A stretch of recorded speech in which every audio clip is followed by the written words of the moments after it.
Tell you, man, sometimes you get a song stuck in your head and you just cannot get it out, and you listen to that song 30 times in the last week because I'm a lunatic. If you haven't heard the song, and you won't know because if you could catch out what song that was by 3 seconds of whistling, you're amazing. Stop this video right now. You can catch up later.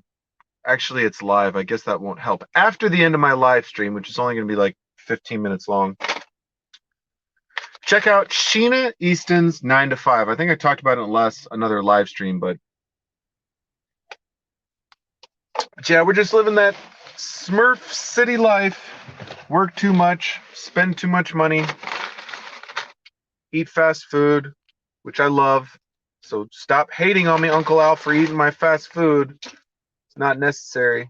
I know you're kind of grumpy sometimes, Uncle Al, but I enjoy Del Taco more than you could possibly imagine. I don't like most fast food, believe it or not. I don't eat a lot of fast food. Well, I don't think so. Maybe I have 2 fast food meals a week. As far as average Americans, that can't be super high. But yeah, Del Taco, sometimes Wendy's, like if I want a baked potato and some chili and a soft serve or something, but they have a pretty good value menu. Used to eat more Taco Bell, but Taco Bell just, I don't know who's running Taco Bell, but they are fucking shit up. Taco Bell is like one of the worst. They used to be really good, but I don't know what the hell they're doing.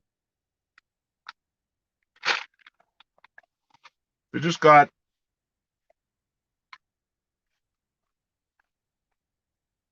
I think Taco Bell had the like on top syndrome where they were just doing well for so long,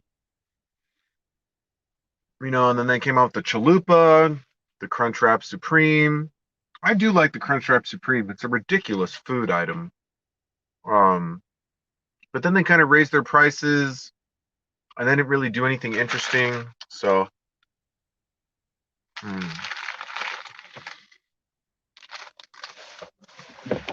So I really, I really need to do some streams for my computer because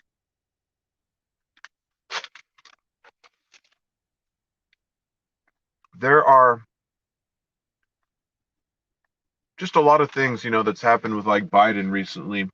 I really want to comment on. I mean, one of my favorite idiotic articles from Drudge Report, which I now only read as sort of left-wing intelligence gathering. I said, oh, Biden inherits, the worst economy, blah, blah, blah. Business owners and citizens and employees are not the ones that shut down the fucking country.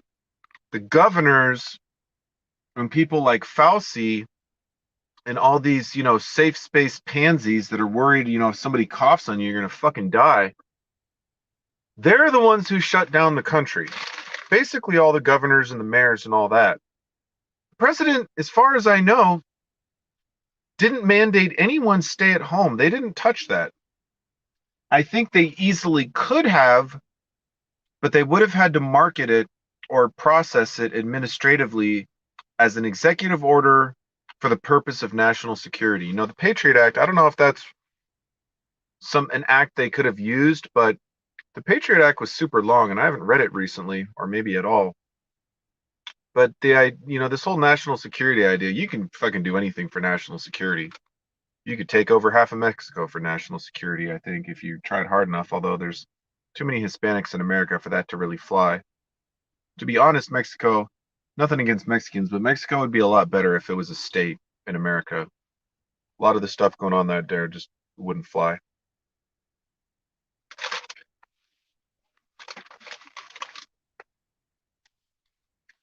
Not to say there's not corruption and problems in America, of course there are, but you don't see people hanging from bridges. It's like crazy, crazy shit. And like law enforcement officers aren't like murdered in You know, it's just a different world. It's just a different world. But I thought that was really like ridiculous that the Trump, the economy under Trump did phenomenally. Now, of course, part of that is inflation and money creation based. He was not a spendthrift, and it's probably my least favorite thing about him, believe it or not.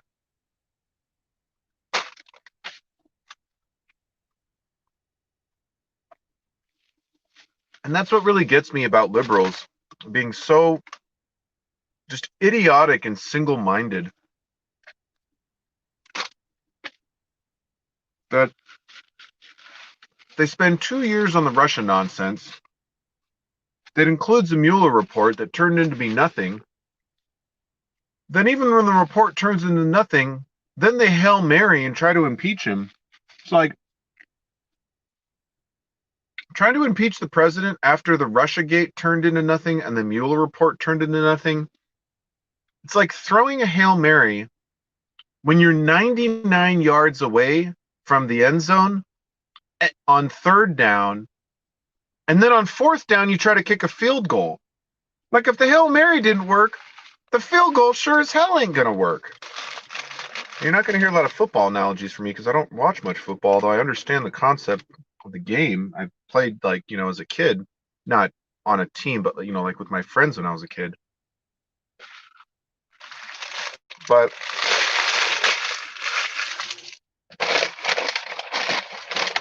I thought that was pretty rich. What's another one? Amnesty for everyone. Ironically, I'm starting, I have really mixed feelings on amnesty, right?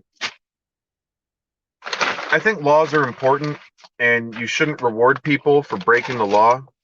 This idea that we're just giving money and healthcare and all this shit to illegal aliens completely baffles me. I mean, it doesn't surprise me to the extent that, like, it's just kind of unreal that, like, people who were once considered criminals, now there's just so many of them. It's like, oh, it's fine. Like, what if people started? In fact, I have another good example, this whole theft thing. So a few weeks ago, you might remember, I can't remember if it was like COVID riots or, I don't know, riots about something. But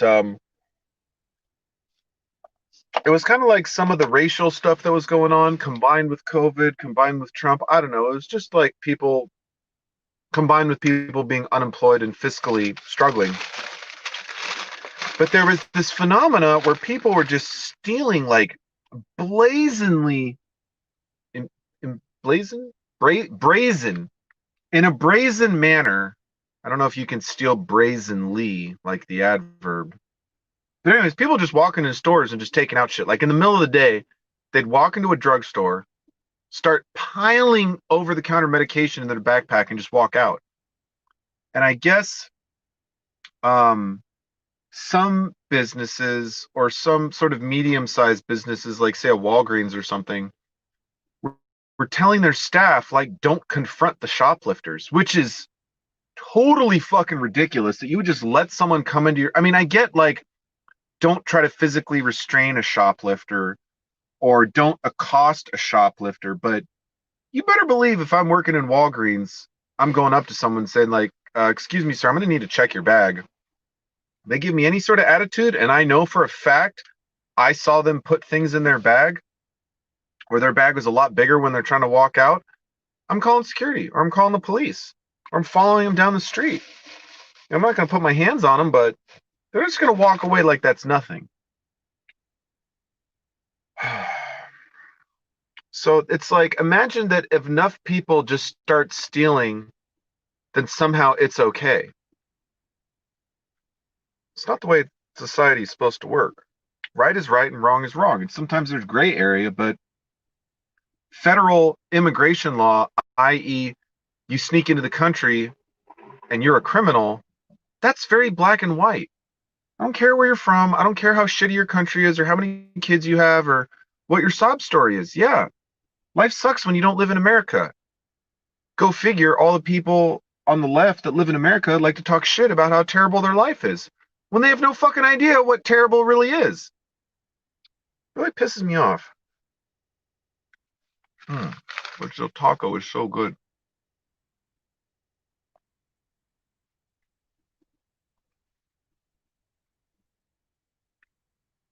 So yeah, the amnesty thing,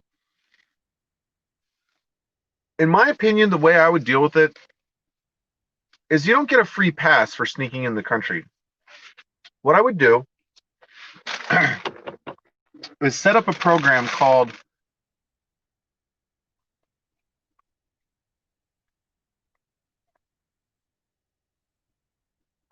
something like earned amnesty.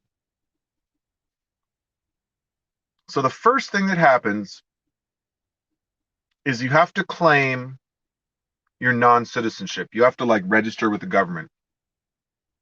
You have to say when you came into the country, how many people you came with, who you know, what you're doing, and shit like that, right?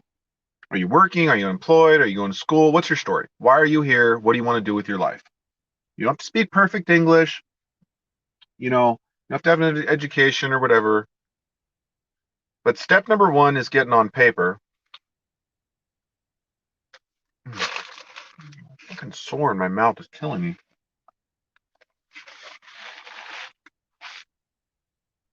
Step number two, you have to plead guilty to the crime of entering the country. You don't get a pass on that. But wait, there's more.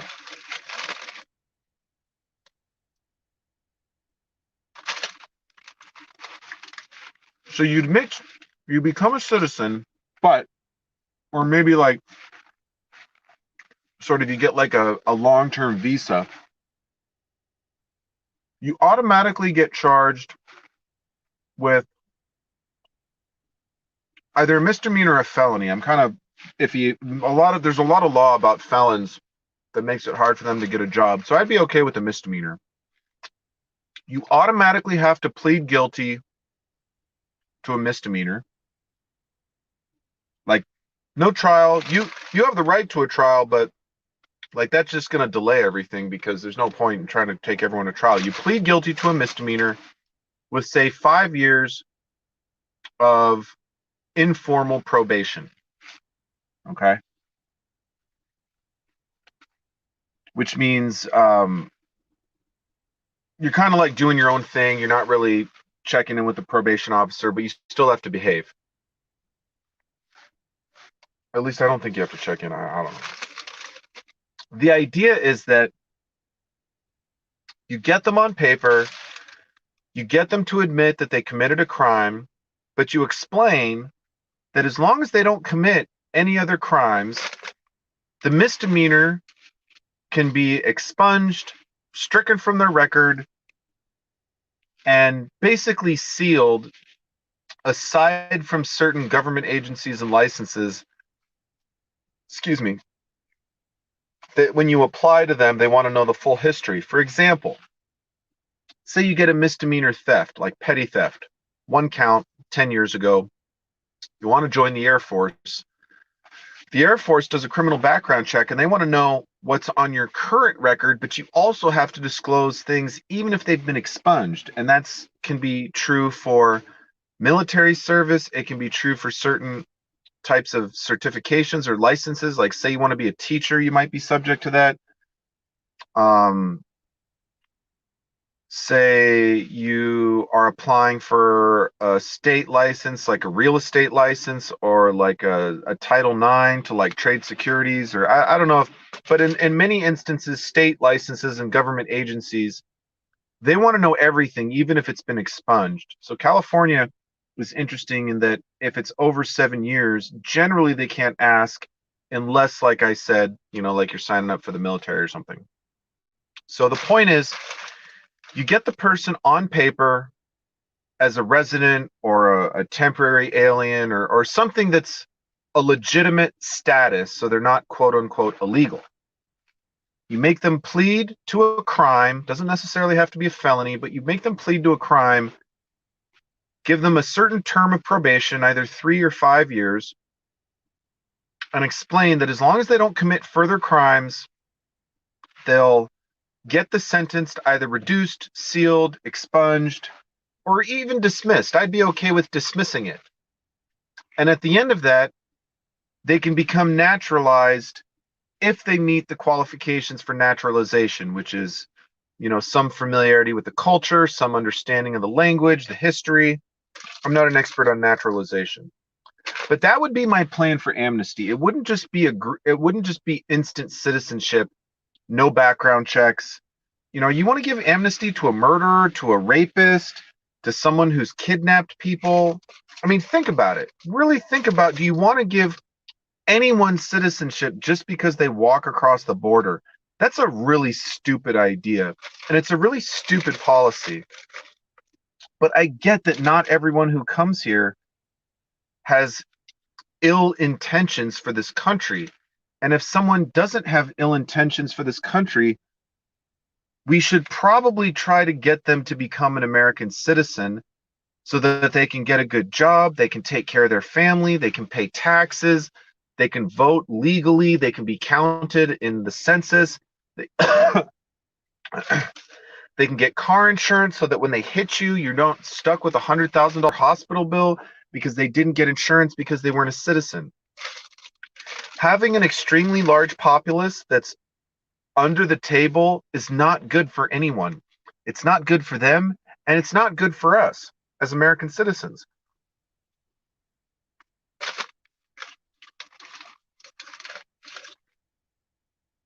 The only people that benefit from illegal aliens are Democrats and business owners who hire illegals. So basically the only two people that benefit, the only two groups. So that's my thought on how to deal with illegal aliens. Get the bad ones out or in jail, preferably just deport them.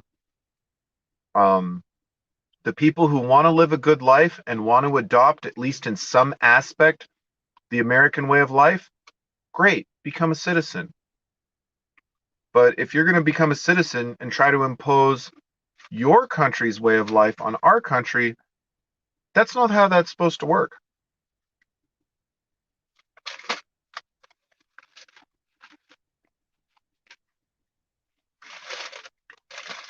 The Democrats also hate energy. I don't know why. They fly on jets everywhere. I don't know why they hate oil and gas, but they're just idiots like that. They love to tout, oh, this is good for the environment. This is green. This is clean.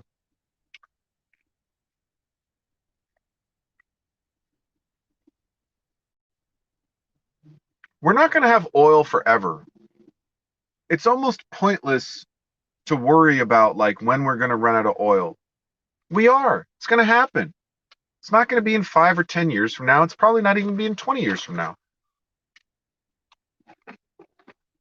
Someday we're going to run out.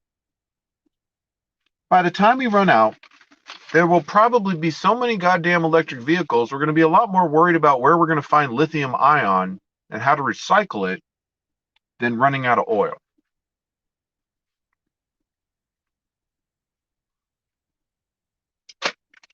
In fact, you might not even be able to buy a brand new internal combustion car by the time we run out of oil. California wants to ban electric cars by 2030. I don't know if that was a draft of a bill or something they were talking about, but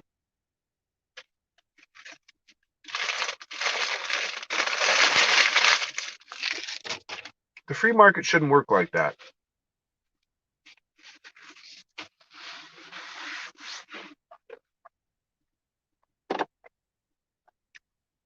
I get that pollution is bad, but to say like, oh, we're just going to get rid of cars in 10 years, it's a ridiculous idea. It's a completely ridiculous, unachievable idea that some idiot just wants to make laws so that they can get reelected and say, look, I pushed for the banning of all internal combustion vehicles by 2030.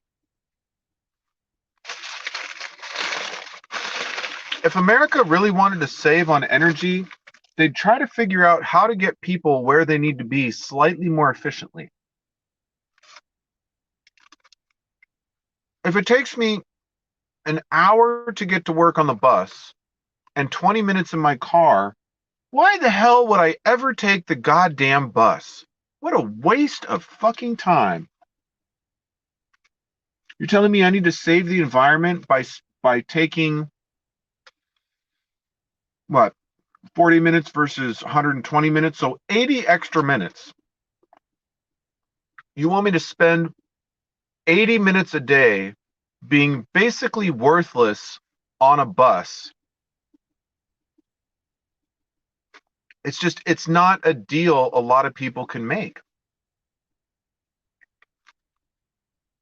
You know, I would love to live a 5 or 10 minute bicycle ride from work and be able to safely ride my bicycle to work. If I rode my bicycle to work now, there is actually a bike trail that's kind of near work, but I'm like a 40-minute bicycle ride from work. If I had an electric bike and there was a bike trail for, I don't know, 75% of the journey, maybe. But cars drive 50 miles an hour down my street. I could get crippled in an instant because I was trying to save gas riding a bicycle because of the crazy way that people drive in LA. But when you spread out the cities so much, there's only so many bus stops, there's only so many train stops. I mean, I will say Uber and Lyft, this whole car sharing thing is actually kind of ingenious. I mean, obviously, right? I mean, there's like people now that don't even own cars, don't plan on owning cars, don't think they ever need to own a car. Maybe they're right, you know? Maybe.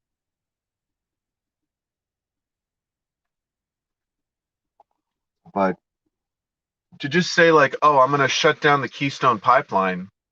Why? Produce oil. Produce oil until we fucking run out. You know? Just make cars more efficient, improve public transit, but don't just stop mining oil. It boggles the mind.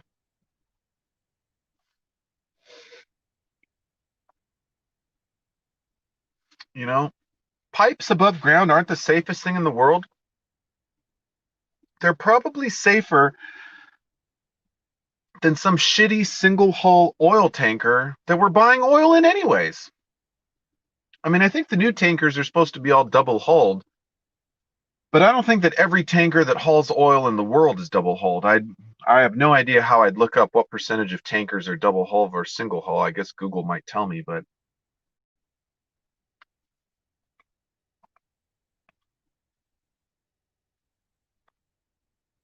I mean, shutting down the Keystone Pipeline could easily be 10,000 jobs out the window. Could be more, could be 50,000, could be 100,000, you know, I don't know. But I mean, I wonder, you know, do people on the left even think about that? I can almost guarantee you anyone working on the Keystone Pipeline is not a fucking fan of Biden right now. Not at all. But all the people that are all like, oh, you know, you got to do this for the environment. I drive a Prius. Oh, does your Prius burn gas? Yeah, but it only burns a little bit of gas. But it burns gas that comes from oil that comes from the ground. You're like a walking, driving hypocrite.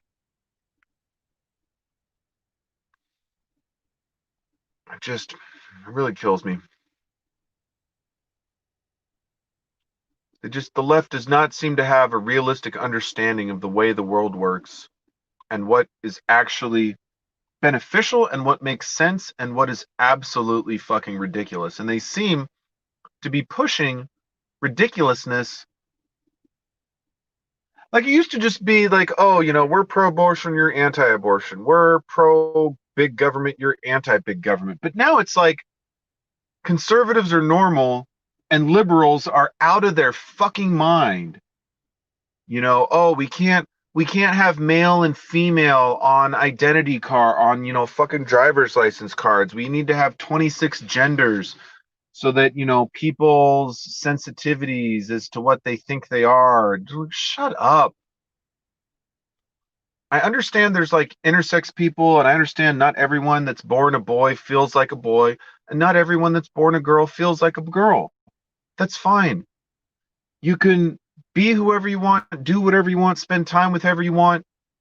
But when you start trying to change the entire world just because of you're the problem, you know? If the most important thing about your identity is whether or not there's an M or an F on your driver's license, you're fucked in the head. You are completely fucked in the head. If you're an M but feel like an F, or you're an F but feel like an M, who fucking cares? If you want people to call you Mr. Smith or Mrs. Smith, just tell them. Be like, hey, I know it's a little weird or whatever, but if you wouldn't mind calling me Mrs. Jane Smith, that's my legal name, I would appreciate it. I'll call you whatever you fucking want. But don't tell me that you got to add a third bathroom to every public building in the fucking state because you don't feel comfortable in a male bathroom and you don't feel comfortable in a female bathroom. You want all the bathrooms to be non-gendered. So you're going to have the state spend billions and billions of fucking dollars because you don't like to sit when you pee or you don't like to stand when you pee. I don't care how you fucking pee. Pee wherever the fuck you want. But don't take this like ridiculous how I live my life needs to be how everyone else lives their life. You can't go through life like that when you have these ridiculous fucking ideas. You know? Giving sex change hormones to kids that aren't even fucking hitting puberty. Trying to educate, saying shit like I'm raising, my kid to be non-binary.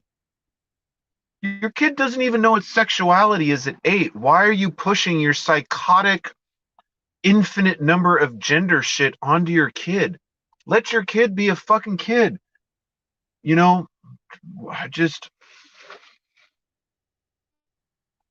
not like in a bad mood. It just, when I think about all the nonsense that the left is trying to push on our children, on our college graduates, on society, it just blows my mind. I mean, we used to like joke about whether or not people were gay, and when I was younger, like in middle school and high school, and obviously I realized it's kind of like an assy thing to do, but it was kind of a joke. Like, we didn't fucking care. I think definitely, people that weren't heterosexual felt more uncomfortable. I mean, you see people like Eddie Murphy joke about, oh, faggot this and faggot that. And now if a comedian said that, man, would probably not go over well. But the thing is, whether or not you were gay or straight or bisexual, you didn't necessarily spend a lot of energy trying to cry about not being able to go to the bathroom in a bathroom you feel comfortable with. I don't feel comfortable going to the restroom in public bathrooms. They're nasty as fuck. I don't care if I'm a guy who thinks he's a guy going taking a shit with other guys, or I'm a guy who thinks I'm a girl and I want to go shit with girls. Public restrooms are nasty. Doesn't matter who the fuck you think you are.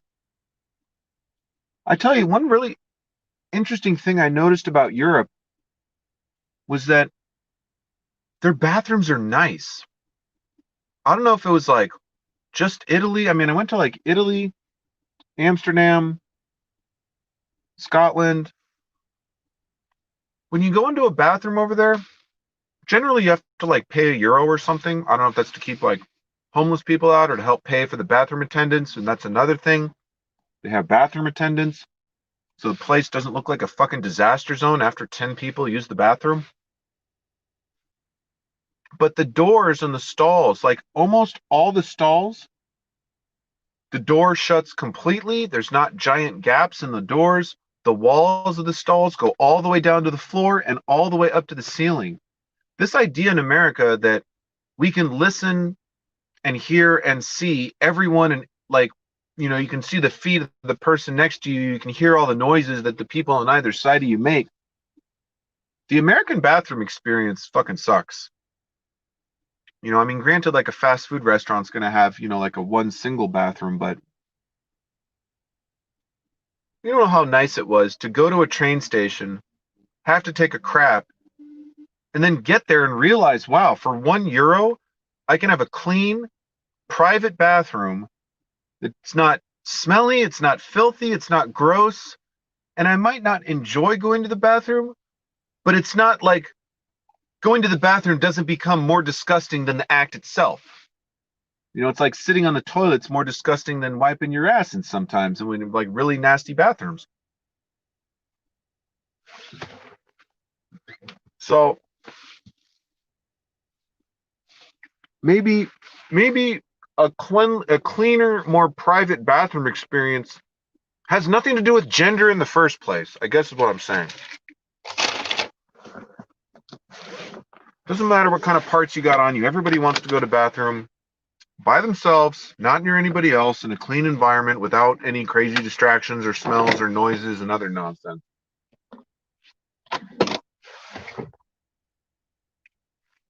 But yeah, expect to find a lot less bathrooms in your future after Biden, because they're going to turn a men's bathroom that could seat 4, a women's bathroom that could seat 4, and turn it into 3 unisex bathrooms. And what's going to happen? You're all going to wait in line for the 0.0001% of people that aren't comfortable going into one of 2 normal bathrooms like humanity has been doing for literally hundreds of years. Maybe not thousands of years. We haven't had bathrooms for thousands of years, but I mean, how bored do you have to get to where your most important political argument is having an appropriate bathroom for your perceived identity? Not for what you're made of, but what you think you are. I know I'm not the most sensitive person in regards to gender studies, but I don't care where you are, or what you do. But if you try to impose your insane values on the world, i.e., it's okay for a boy to want to chop off his thing, and it's okay for a girl to want to get her stuff sewn inside out, that's like, I mean, I consider that like gross medical malpractice, like just like mutilation. I consider doing that stuff body mutilation. I think sex changes are just, I mean, unless it's like a very, very specific medical case where like maybe someone was born like intersex or their genitals didn't develop correctly or something. Like if it's a case by case basis, maybe, but this idea like, oh, I just feel like a girl, I'm going to dress like a girl, I'm going to change my name to a girl, cut my penis off, I'll feel better. It's not a good idea. I don't think it's a great idea. But anyways, I don't really want to hate on gender non-conforming people, because I could certainly have some who watch my channel. I have a deep respect for everyone, and I know that life isn't always easy as it seems to be if you're confused about that kind of stuff, but just think long and hard before you start chopping stuff off and sewing stuff on, because there are some things in life you can't go back from. You can change your name, you can change how you dress, and you can change who you associate with. But once it's gone, and you really can't come back from some things. God, I really do not want to go to work tomorrow. I've been feeling not like terrible, but not phenomenal all week. I got a COVID test recently. I'm negative. They put that fucking swab into my goddamn brain. I never want to get one of those fucking tests again. That was terrible. It's truly an unpleasant experience. She could have been a little bit more fucking ginger, but she was just swirling that thing around like crazy. Like, oh my God, I felt like I was being waterboarded. It was a really, really unpleasant experience. She had to get 2 nostrils. Like, really? I'm pretty sure if I got COVID in one side of my nose, I got COVID in the other fucking side of my nose. I want to see the study that shows that if you only swipe one nostril, you could get a false negative or a false positive. I don't think that study exists, but I'm not a COVID expert. You know, what do I know?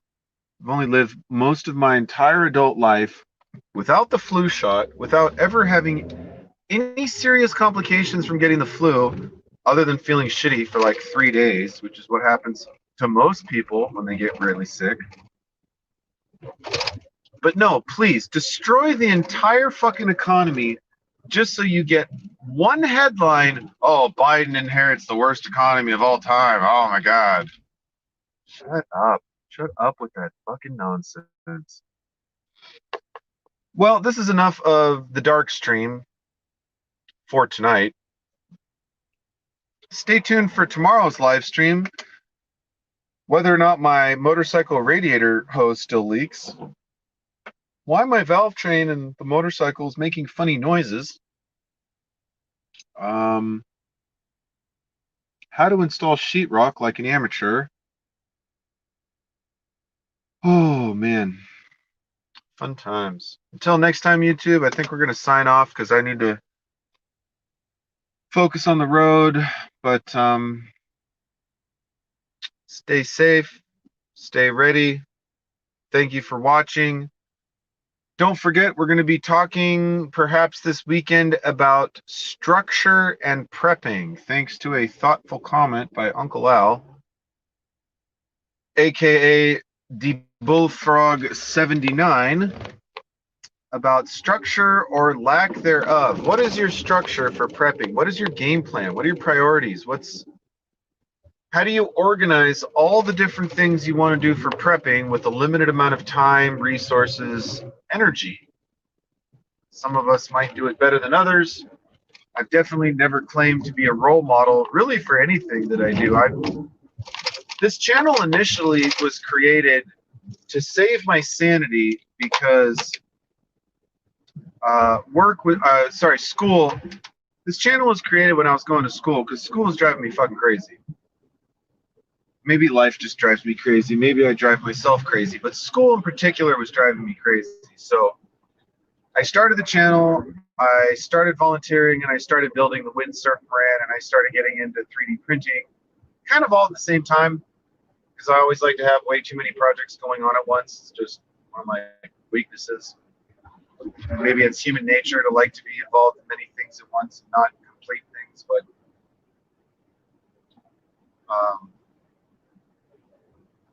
so definitely I'm interested in being prepared for the future and things of that nature, but it's also just kind of a very honest look into my life, you know, what I'm doing on a day-to-day basis, things that work for me, things that don't work for me, what it's like living in LA.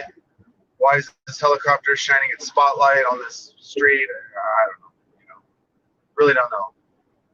But thanks for watching.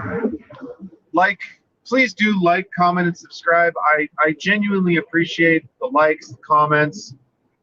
I try to respond to a lot of them. Just please be mindful that even when you're joking, please don't even joke about things that are not considered appropriate. I don't have a lot of subscribers, but I have put a lot of energy into this channel, and I really don't need to get negative attention on the channel from comments that were made in good fun. Sadly, these days, good fun isn't quite as much good fun as it used to be. So just be mindful that the censors and the safe space idiots who are reading these comments may not always think that your off-color humor is as funny as it is. So just keep that in mind, that I really have a pretty low tolerance for comments that can be construed in a way that is not appropriate for online comments. And I'm pretty lenient as far as opinions, but there's some things that I really have to draw the line on. So just please be Thanks for watching. Like, comment, subscribe, and we will